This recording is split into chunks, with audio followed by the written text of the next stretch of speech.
Hey guys, just a quick video, a little reminder if you say so. So if you've been paying attention to the stock market in recent months, you'd know that it hasn't been performing the greatest. Some are saying we're in a bear market or in a recession, with all these crazy inflation rates and the war going on in Russia, and a thousand other indicators. Regardless, the stock market has taken a beating. If we look at the SPY index, for example, just today is down almost 4%. Yesterday we were up around 3%, I believe. This is supposed to be a conservative investment, but at the moment it's trading like a flipping penny stock. Anyways, if you look at its year-to-date performance, you can see that we're down 13.5% this year. So not great. And it's the same story with individual stocks. You can see some of the big boys are down a large amount today. Apple down 4.5%. This is supposed to be the biggest company in the world, but it's losing 120 billion in market cap in one day. Crazy. Microsoft down 4%, Amazon and Tesla down 7% each.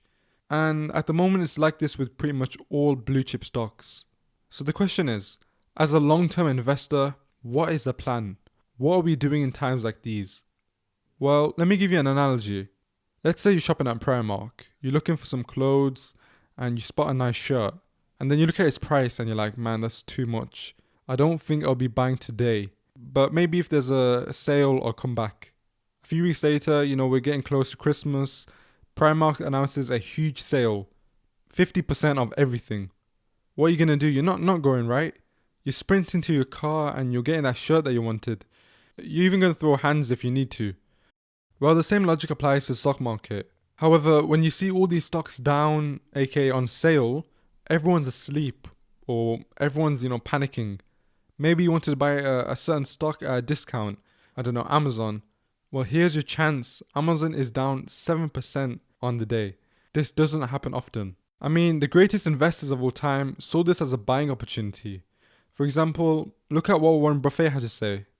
Anytime stocks go down, as far as I'm concerned, I like it because I'm a net buyer of stocks. I've been buying stocks ever since I was 11 years old. So when stocks go down, it's good news. Just like when hamburgers go down, it's good news, or Coca-Cola goes down, it's good news in terms of anything I buy. I know what markets are going to do over a long period of time. They're going to go up.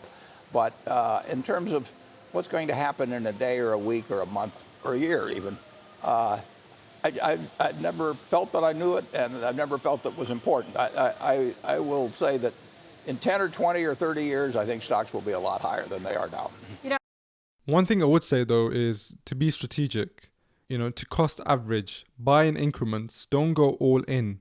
Because we could be down another 3% tomorrow, and maybe 3% the day after that. Also, for example, like me, if you missed out on the 2020 COVID market crash, and you saw all those stocks at amazing price points, well, a lot of them have returned to pre-COVID price levels. You got Shopify down 75% from its all-time highs. PayPal down 70% from its all-time highs. And there's hundreds of other examples. Look, you don't want to be that guy who looks back at these price points and has instant regret. I wish I bought Amazon at 2,300. Now it's at 3,000. Don't be that guy. Anyways, if you're a long-term investor like me, just be level-headed. If your portfolio is down, 10%, 20%, don't think too much into it. Grab some discounts, because long-term wealth is built from these opportunities. And in 30 years' time, you won't care that your portfolio is down 15%, because in the greater context, it's going to be insignificant. With that being said, hope you enjoyed this little reminder, and let's buy the flipping dip.